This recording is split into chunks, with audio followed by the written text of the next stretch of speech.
I'm your host, Olivia Thompson, and today I'm joined by another very special guest, my point guard and a national champion, Destanni Henderson. Destanni, welcome to the show today. Appreciate you. Thank you for your time and joining me on the show. Planning everything, I was shipping out everything, packaging everything, writing down all names. In that 650 room. Promoting, like outside, taking pictures with Kendrick, all type of stuff. So it definitely took a lot of time, but it was all worth it. Being a starter and then not being one, but I just want to hear how you felt about that. For me, my whole idea was to win. Like, I want to win, and as much as I want to play, I want to be one of the best teams, and that's just how pretty much the conversation went. I was like, okay, it is what it is, and just accept my role.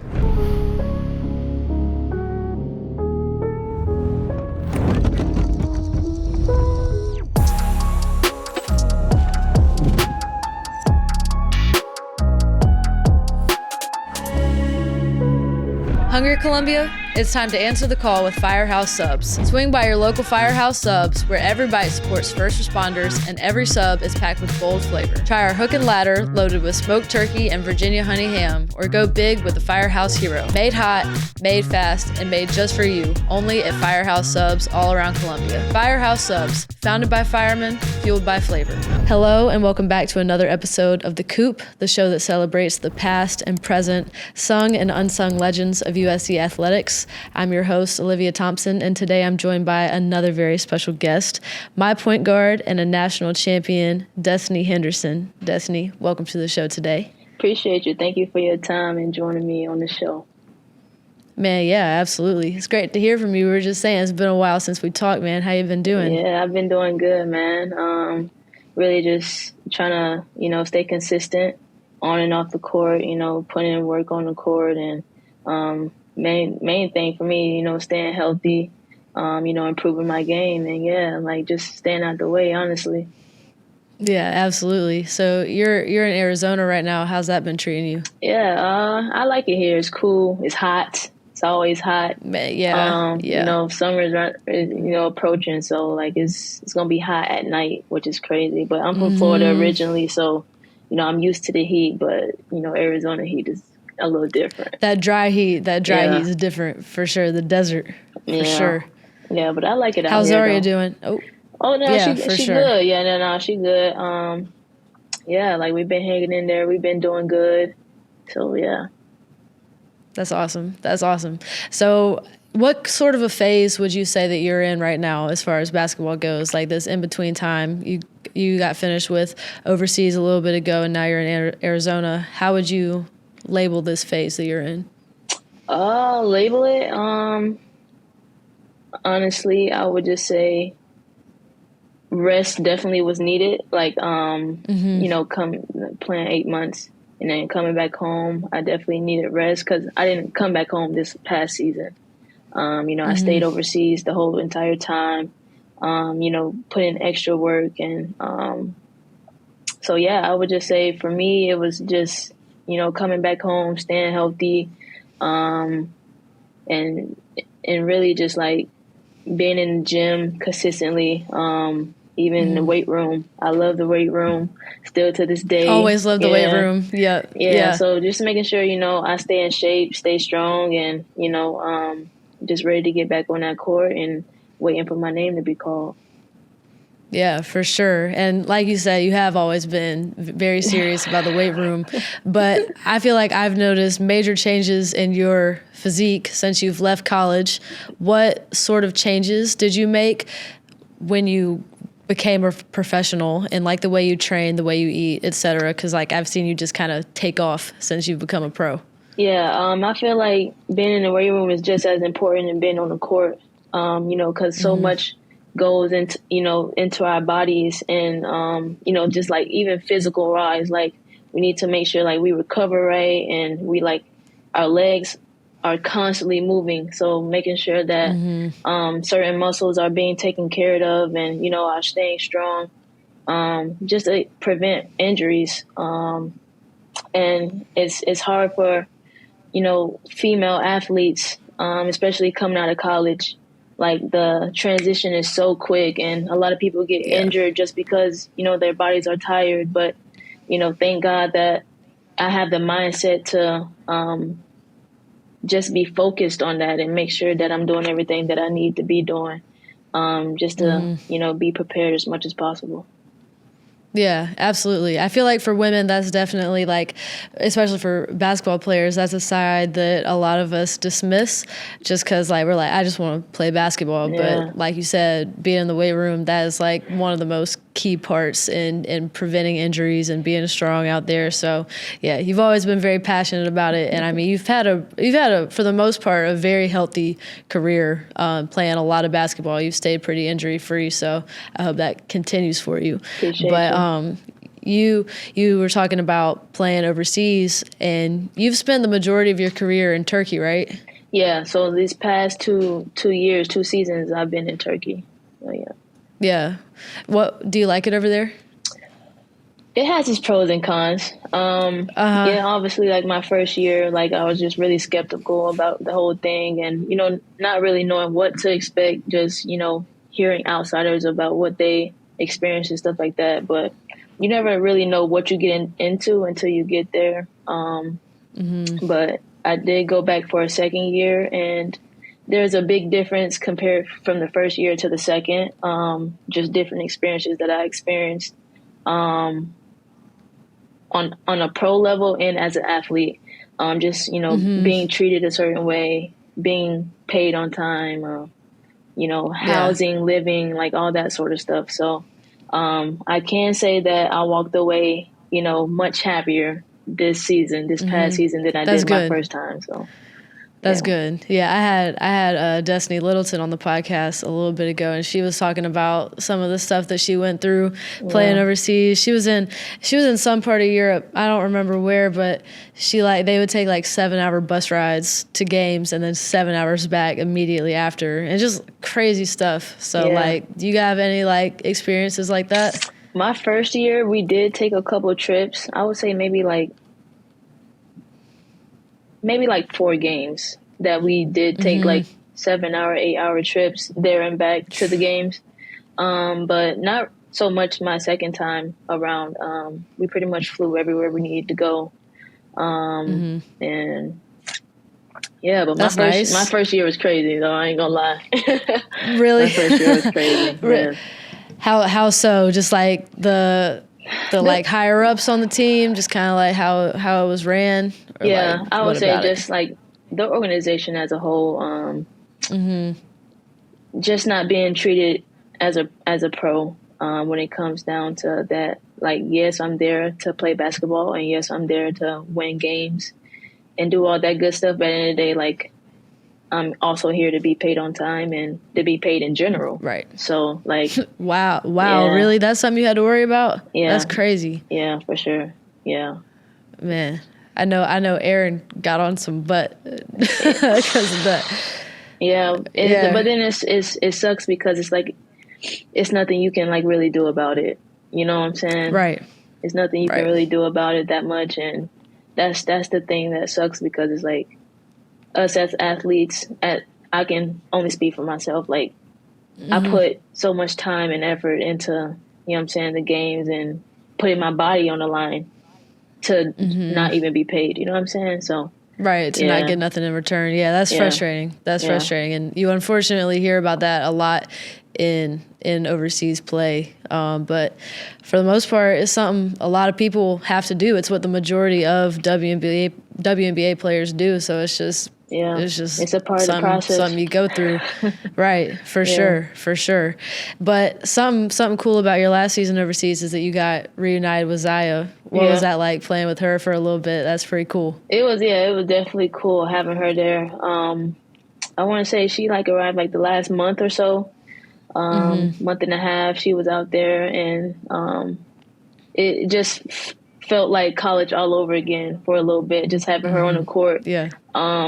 And like, I know her game, so just being comfortable out there with each other was definitely something fun to see and have. And also, like, it was my second year in Turkey, and like, she never played out there before, so like, if she needed anything, she can always knock on my door and ask for certain stuff. I or bet she like, was doing that all the time. Yeah. yeah, she was like, Henny, can you go to the store with me? Some things never change. Yeah. She was like that in college. But yeah, so funny. but it's, you know, I expect that because it's the culture is so new and so different out there, and it's scary. It can be scary, you know. So it's definitely good having somebody that you know and you're close with out there with you. Yeah, definitely. And this hasn't been the first time that you and Zia have been reunited throughout your pro careers. Yeah. Y'all played together briefly for the Sparks. What was that like? I mean, we'll talk about hardship contracts because those sound brutal. But what was that experience like playing with Zia for LA? I think that was my first time reuniting with her on the court, which was so much fun. Like, I really appreciate that opportunity, being able to do that and doing it with her as well. Yeah, man, we had a lot of fun. We won some games. You know, that was so cool. And just being able to experience that, you know, playing in the W obviously is my dream. So that was really fun. That was a lot of fun. It's only 12 where you are, or like one something at this point, right? Yeah. So like, what does like a day look like for you? Wake up early. And it to me, like, obviously, like when I first like moved to Arizona, like it was kind of difficult, just like the daylight savings and the time change and everything. So like it seems like late in my head, but like it's like really early. So, but I got used to the schedule and everything, like the time and everything. So wake up early, you know, work out, make sure I lift, depending on what day it is, or relax, basketball, and really just like at this time, like if I'm not overseas, obviously, like, and I'm coming back, obviously, like when I'm overseas hooping for 7 months, 8 months, however long. Right. And then, so like, it's like when I come back, obviously my focus is the W, you know, hopefully I can get a training camp, you know, hopefully I get picked up by a team, hardship, rest of the year, whatever it is. So it's kind of like a waiting game, you know, a little bit, just because like it's difficult to try to like make certain moves, especially when you want to be in the W, because like if you don't get a training camp, or like you're not on a team just yet, like hopefully like they call you like, hey, we need you. So it's kind of like I kind of just had to be still a little bit and not try to like really plan too much. Yeah. Right. And I mean, there's so many deserving people who are just like playing this waiting game, and that's tough. Like, man, y'all are putting so much time and energy into this just to wait. Yeah, that's messed up. To wait and to hopefully while you're waiting, you're as healthy as possible. You know what I'm saying? Exactly. Right. Yeah. You don't want to mess around and get hurt and be doing this, and then it's like you waited all that time for nothing. Right. And then you can't really even enjoy your life all that much. You got to stay in one place just waiting for the phone to maybe ring. Like, damn. So what's it like being on a hardship contract? Like just feeling like you're constantly just waiting for the next opportunity. You got to stay in game shape. Yeah. You got to be doing all these things as if you are a part of a team. Yeah. But you're just waiting for that call. What's that like, living like that? I bet that can be pretty tough sometimes. Yeah, it is like a roller coaster. I'm not gonna lie. Like, it's more like you really just have to lean on your habits. Honestly, realistically, just lean on your habits and know what you're capable of at the end of the day, because that's what they called you for. They know what you can do. They know what you can, you know, provide for the team. You just have to do it. Like, it is a lot of confusion with having, you know, to learn certain plays at a certain time, and just being prepared for what you're being put into. And it can be very difficult, but I feel like a lot of it is just mental, and not to just like really be so hard on yourself. And yeah, just, you know, focus and just be you. I feel like that's the only thing you can be, is just to be yourself. Yeah.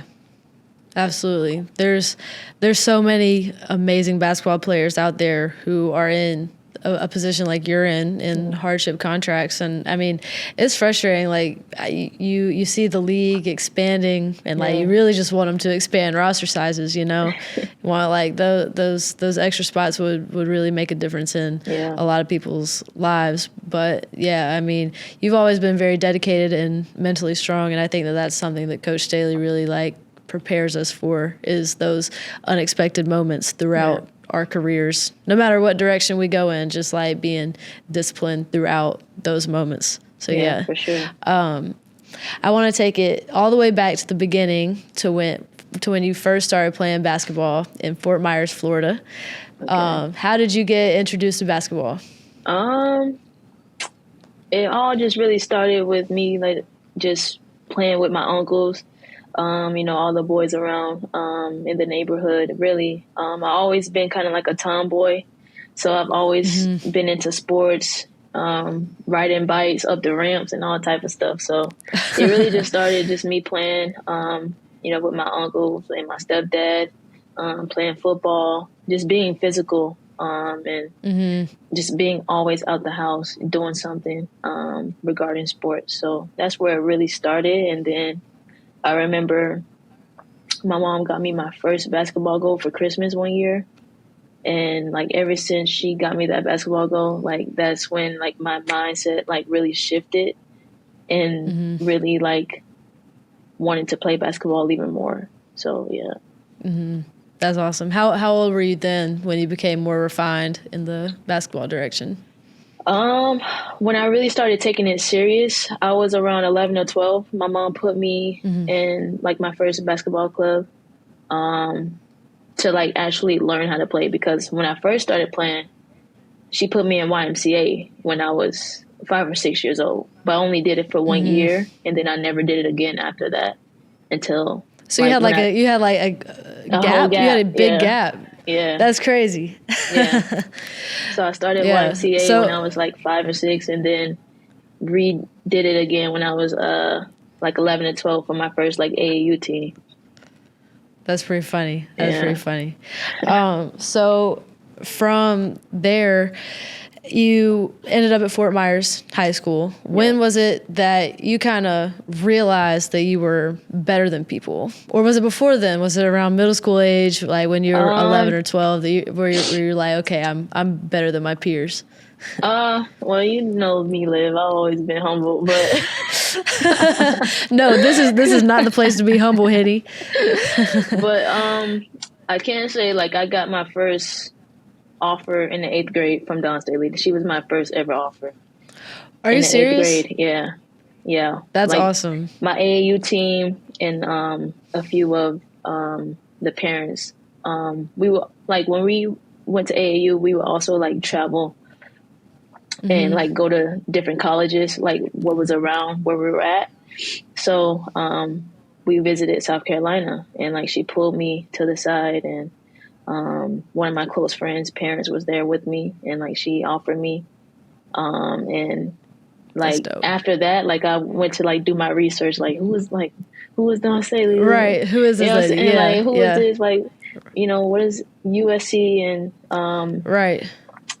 Yeah, like I feel like ever since then, like it was instilled in me, like like Destiny, like you're different, you're a great player, you're a great player, you're an amazing player. And I feel like ever since then, like I would just always hear it. Like I knew I was good, but it's like I never like boasted it or anything like that. So yeah. Right. Yeah. That's pretty cool though. That's awesome. I mean, first offer and being that young, was it kind of like after that, did you keep your options open, or were you kind of like, I think this is where I want to go? Yeah, I did keep my options open for a while, because I committed in the 11th grade. I committed. Okay. So I did keep them open for a while, and like I had a lot of offers. I even had besides USC, I did have a couple other coaches like do home visits. So I did have my options open, but like after the home visits was over, I was like, nah, I don't want to go there. Did Coach Staley do a home visit too? Because I've heard that her home visits, yeah. I mean, after she does hers, it's kind of like, why would you want to go anywhere else? It was wraps, yeah. I was in my room. I was like, I think I'm about to go here. Like, so, what made it happen. What about that? What about that visit kind of solidified South Carolina for you? That home visit. So the thing is okay, like she came, Boria came as well. And it just felt not forced. Everything was so genuine and like I can be myself. Like we were laughing, giggling, like it just felt natural. And like but like the other ones didn't really give me that same feeling. So that's my gut was just telling me like this is where you're meant to be and just take it from there. Yeah, absolutely. So I'm glad it happened the way it did. I mean, Coach Staley just has a way with words. She has a way of just being, I mean, just herself and being genuine and winning people over that way. You get what you see with her, and I think that people notice that immediately. Even if like they don't end up going to South Carolina, you just feel that energy from her. So yeah, that's definitely very important and a good way to recruit people. But when you were in high school and just growing up, was there anyone that you modeled your game after? Because you've always you've had like subtle flashiness, you know, you've had bursts, like you have it, but you play like you're very smart the way you play. And some people, when they have these skills, they just try to like spam them in games. Yes, exactly. But you have that, but you're just like you're more modest with it. You think it through. So like, when did you kind of start implementing that style into your game? It's even hard to. Or is it just like always been in you? Yeah. Is it just always? Yeah. It's just. I feel like it's a part of who I am in general. Like how I am off the court, it like translates onto the court too. But yeah, I feel like it's just always been in me, like my character on and off the court. And then like if I ever need, I feel like sometimes like the coaches will have to tell me when to turn it up. You know what I'm saying? Because like I'm so like unforceful. So like if they're telling me like, hey, you need to kill, you need to go out there and kill them and do all that, then it's like okay, like, all right. You know what I'm saying? Yeah. Sometimes like I have to think about that and because I'm just such a chill person, calm and collected. Right. Yeah. Right. Yeah. I feel like it's probably better to be that way than to be like full steam ahead and coaches have to tell you to like reel it back in a little bit, you know, because then you know how to surprise people and catch them off guard with your change of pace and stuff like that. But yeah, so then you got to South Carolina. And what was your mindset going into your freshman year? Honestly, just to learn as much as possible and just to be a sponge. I really didn't have, how do I say it, like no set thing to do or no expectations. Yeah, I feel like I just trusted the process all throughout college. So I had a lot of fun my first. I didn't play a lot, but I thought you started a few times your freshman year. Am I wrong? Is the internet wrong? I could have. I'm not even gonna lie, but it was probably very limited. That was so long ago. Right. Yeah. Right. Yeah, I did play a little bit, but not as much as obviously any player would want to, but. At the end of the day, it was a part of the process. I'm not mad at it at all. And at the end of the day, it paid off because we got a national championship at the end. Damn right. Now, I remember that your freshman year, it was a little bit of a rocky season.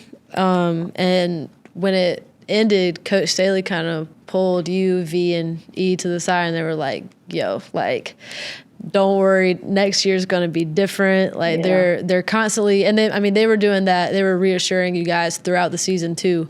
So like what did that mean to kind of have these coaches just trying to like keep your confidence up? Like, look, like it's not going to be like that. it definitely played a big role of just being reinsured and like just being comfortable as players because at the end of the day, like she saw the good in us. She saw the good character that we have and the type of families that we have as well. So just being able to hear that and being reassured definitely meant a lot. It allowed us to believe and also just see that I explain it, that it was just going to be better in general. Regardless of what we went through, regardless of what our season looked like, it wasn't going to look like that, in the future. And like she was willing to shape that and make changes so that way, we can win more games. We can be in better situations. We can go to the Final Four, win a national championship. So it definitely meant a lot. Yeah. Yeah, definitely played a huge role because I can't lie, I think everyone in my class was pretty scared at the end of y'all season. Seeing everybody enter the transfer portal, we're like, oh my gosh, what are we getting into? And I mean, I'm sure it was even harder for you to be in that position because you're like, okay, I'm here. Like the transfer portal isn't as active or even like the rules weren't the same at all, even when you were a freshman. So it's like you're having to just take coach's word for it. And I mean, good thing you did because that freshman year, that was a really, really special year. Yeah. But going into that year, you started, and then a few games in, she made Zia a starter. Now, that probably played a pivotal role in the trajectory of both of y'all's careers, being in y'all's natural positions. Was that like a tough conversation to have, or were you just like, I get it, because you ended up being the first one off the bench. Was that just like, did it feel good to like have her thinking that way? I mean, it had to be difficult, like being a starter and then not being one, but I just want to hear how you felt about that. For me, like as a player, obviously, you put a lot of time and effort, and like I knew I could be a starter. She knew I could be a starter. She told me out of her own mouth, like, you're capable of being a starter. But at the end of the day, like where she sees fits is, that's her game plan. And, I didn't argue with it. I respected it. I accepted it. And at the end of the day, everybody has a role on the team. She talked about roles all the time. And I just had to follow and, and lead in that footstep and, obviously be the bigger person. And my whole idea was to win. Like I want to win. And as much as I want to play, I want to be one of the best teams. And that's just how pretty much the conversation went. I was like, okay, it is what it is, and just accept my role. Yeah, absolutely. And I mean, everything worked out great. I mean, you were the first one off the bench. You had some huge games that year, very key plays, and it was like you and Zia were both in your roles that you were meant to be in. And then going into sophomore year, you were that starter, and you were flourishing in that role, and you were in a position where you had learned a lot watching Ty and having that game experience. So what was it like finally being a starter out on the court? It was, I'm not going to say it was hard, but like obviously playing limited minutes to, being a starter and playing 30, 38 minutes, 40 minutes sometimes, it definitely allowed me to step into this new comfort zone and, and rise to the occasion. I feel like I did put in a lot of time and effort to play that certain role. And like, I just had to be ready for when my name was called. And like, I knew it was going to get called eventually. I just had to prepare myself mentally for it. And I mean, it was a lot of fun. We won a lot of games. We did our thing. And so it was great for me. Yeah, absolutely. I wanted to switch lanes a little bit and talk about clothing by HP. Yeah. Because you started your brand. It was around COVID, right? Or how long had you been working on your brand? So yeah, it was like right when COVID was happening is like when I like just had a mind shift of like what is something I would like to do like outside of basketball. Especially like when COVID happened, it was just like so much downtime and everybody's in the house. So I was just trying to be, as much creative as possible. So yeah. Yeah. So that was your inspiration for starting the brand, and then you get back to college and you're a full-time student athlete. What was it like being a brand owner while also being so invested into being a student athlete like that? It was a lot, but like at the end of the day, like I had like my own like schedule line. Like I like just being able to control being a college athlete, and then also being able to, be my own brand owner as well. Like I was doing everything, and V helped me out a lot. Like she was taking me up and down the street to FedEx and everything. But man, I remember those FedEx trips. Yeah, you always had big old shipments. Yes. Yeah, but it was. I wouldn't say it was easy, but it wasn't hard. Like I knew what I wanted to do, and I just had to get it done. Just honestly, just time management. Being able to manage your time is really important, and like just follow the whole schedule. Yeah, absolutely. So when NIL was introduced, how did that like impact your brand? Because for the most part, then at first you had to keep it kind of low key, because we weren't allowed to make money. Yeah. But then once NIL was introduced, I mean, your brand took off, and you saw like major upgrades in like the website and the clothing you were putting out. Like you were just doing more and more and more. So what was that time like for you? Were you just even busier? Yeah, honestly, I definitely was, especially when I made the website. It definitely like got out there more. It was easier for people to make orders, and I just feel like it just made everything happen so fast. And like I'll wake up and I'll be like, dang. But like that just falls into like the time management thing. Just being able to really just focus on that, and it really just took a turn once NIL hit, and I was really able to profit off of it, and not have to worry about all the antics behind it. So it was a lot of work. It took a lot of dedication and planning, because like I was planning everything, I was shipping out everything, packaging everything, writing down names. All in that 650 room. Promoting like outside, taking pictures with Kendrick, all type of stuff. So it definitely took a lot of time, but it was all worth it. I had a lot of fun with it, and yeah. All out of the 650 room, that small 650 room. Little square. For real. Can we expect to see you back on the fashion scene? Can we expect to see you with a brand in the coming future? I'm not gonna say no, and I'm not gonna say yeah. I definitely want to rebrand myself for sure. I just don't know when, where yet. So God's timing, God's speed. We gonna see. Yeah, absolutely. Now I wanna get back to basketball now, but I couldn't have this episode without talking about your brand, because it's not oftentimes now that you see student athletes who are also a brand owner. A lot of the time they have NIL deals, but you were doing, like you said, everything for this. Like you had a full-time job, you had 2 full-time jobs, really. 3, no lie. Yes. Basketball, brand, for sure. Now, I want to talk about, I think it was your junior year. That year was just terrible. That was the COVID season. I mean, everything spread out on the bench.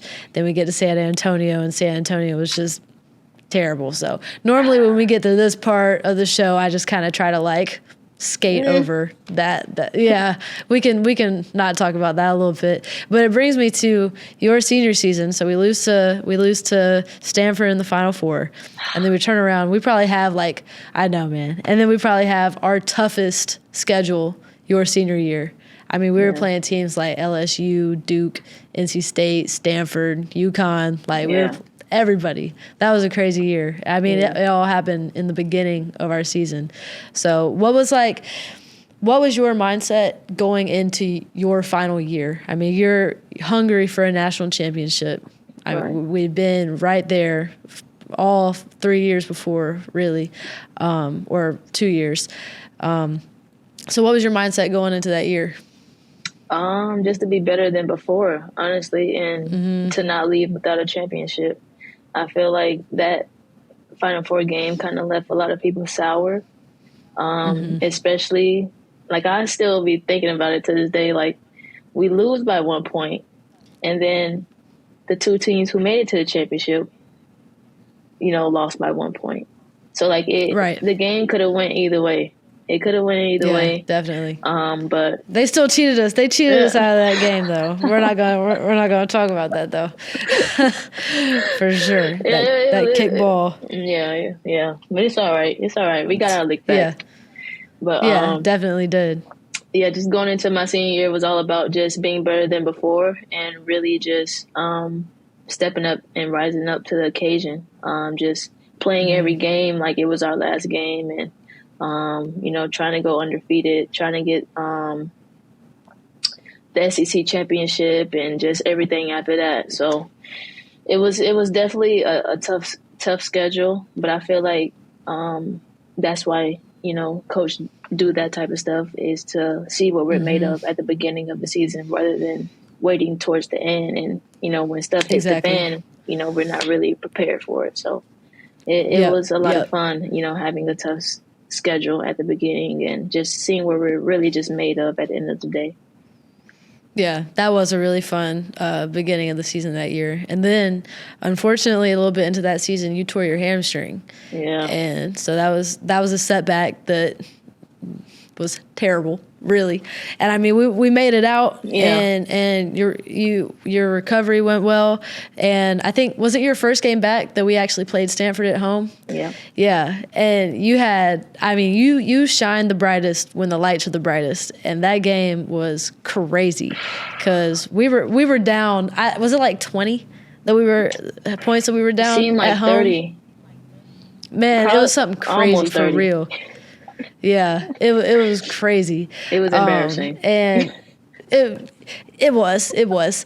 But then you're the one who dug us out of that hole. You changed the whole momentum of the game after just coming back from an injury. When you think about that game, like, how does that make you feel thinking about that moment? Yeah, it was. When I'm just thinking about in that moment, like, I remember just, like, at halftime, like, going back into the locker room, like, I remember just saying, like, man, like, this is embarrassing. Like, this is embarrassing. Mm-hmm. Like, I don't know who all family was there, but, like, my mom and stuff was there. Like, it was embarrassing because it was just kind of like, all I remember was thinking back to the game that they beat us at the Final Four. Like, losing by 1 point. Now we get into a rematch now, and, like, it's halftime. Like, how can we be down by so many points? Like, there's no way. Like, there's no way. At home, right? At home, in front of all of our fams. Like, this can't go down like this. So, like, I don't know. Like, a switch just turned on. I found my groove, and it's kind of like when you in that groove, it's nothing that can, like, just really snap you up out of it. So, like, I'm just happy it happened that night. Man, hell yeah. Because you had, like, 3 steals in a row, man. Something crazy. Like, 3 big plays in a row completely turned the game around. Yeah. And I feel like that's just what we needed. We needed somebody that, that's going to bring that energy out of everybody. And, like, that's just what happened. And all of a sudden, everybody started clicking. Everybody got their rhythm going, and it was just unstoppable at that point. Yeah. That game was a lot of fun. I think that was, like, the most electric the CLA has ever been during our time. Was that comeback that year? That was really crazy.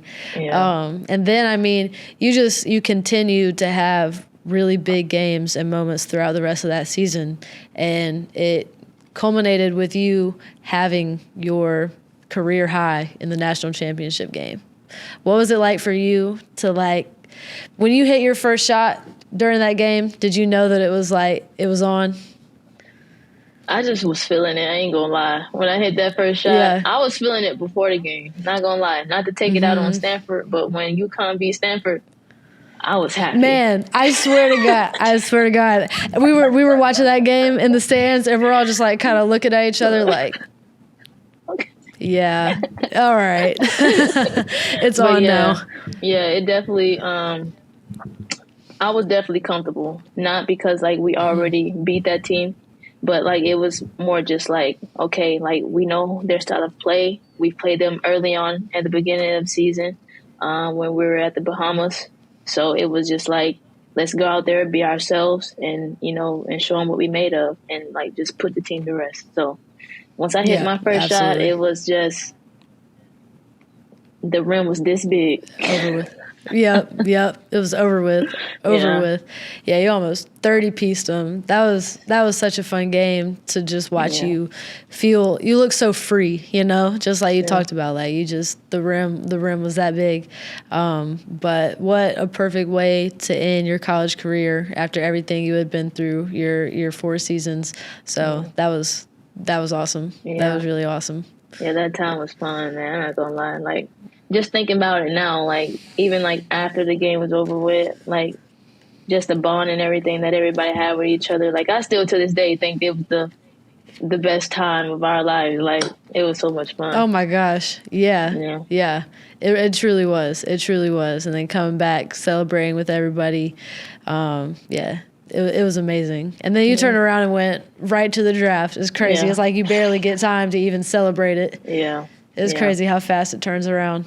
Yeah. So what was it like on draft night? Like, what did that mean to you after everything that you've been through and experienced throughout your entire basketball career? I mean, this is what every young girl who wants to play in the WNBA is looking forward to. When you were finally there, like, what did it mean? How were you feeling? It felt like an reward, like just like everything that I've put into basketball and everything that I sacrificed. Just being able to be in that moment to even like get invited, because that was the first time after COVID that the draft was happening in person. So it was a lot of fun. Like, I'm really, really grateful for the opportunity, for myself, for my family, my friends that came out. So yeah, man, it just felt like all the hard work just meant a lot, and that it really paid off, Now, before we end, I want to do one last little segment. So I have 2 more questions for you I want to ask before we end our show today. The first is, what is the best piece of advice you've ever received, or what is a piece of advice you would like to share with others? One that's just always stuck with me still to this day. Even like my mom just said it the other day, but it's definitely from Coach, just keeping the main thing. And that's with everything. That can be with everything in life. Whatever that's important to you, doesn't matter what it is, who it is, just making sure that you sticking to it and you believe in yourself, trust yourself, and like just trusting the process. However that may look, everything is going to have its ups and downs, but you just got to weather the storm and just keep pushing. Absolutely. That's great advice. Coach Staley always has. She's always dropping gems. Yeah. But yeah. All right. And the second one is, if you weren't a basketball player, what would you be doing? If I weren't a basketball player,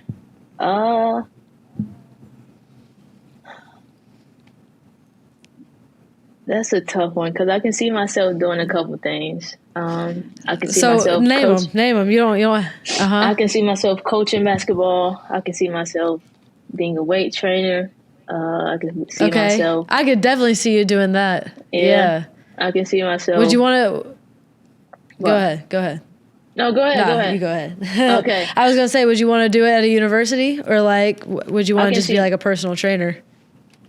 I can see both, honestly. I don't really have no higher up for either one. Just whatever opportunity I feel like is the best at that time. But yeah, definitely, I can see myself being like a personal trainer, or at a collegiate level, something.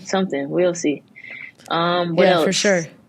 I can see myself into fashion again. building a brand or a different franchise, being the face of something else.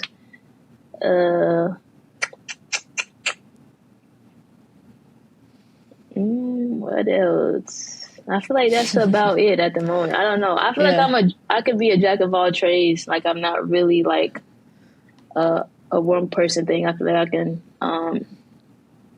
like do a lot of stuff. So, but as of right now, just like stuff that I like to do. Like obviously, like I love basketball. Excuse me. So I can see myself doing something like that. I can see myself being an athletic trainer some way, somehow. But we'll see. I could definitely see you as a strength coach. And you know, Tiffany Mitchell does that too. She has her own like training brand or company, I guess. Yeah, I saw that. Yeah. But I mean, juggling both is pretty tough. But I mean, I could definitely see you in that realm. You have a lot of knowledge, and I mean, clearly you're qualified to teach these things. But yeah. Well, that's awesome, Henny, and I really appreciate you being on the show today. It was great to have you, and I wish you nothing but success and great things moving forward. So I'm excited to keep watching your journey. Thank you so much. I appreciate you having me on here. You know, I wish the best for you. And, you know, keep doing your thing. I see you doing your thing with the podcast. And, you know, if you ever need me, you can reach out to me. But it was nice talking to you. Back at you. So, yeah. Of course. Sure. And my mom says hey, too. She wanted me to tell you that. I said hey, yeah. I miss our times on the boat. I miss our times on the boat. Oh, my gosh. Those were the best times ever. If you're ever in Columbia, we're going to go tubing, all right? All right. Say less. All right, Henny. It was great to see you. All right. Appreciate you. Bye.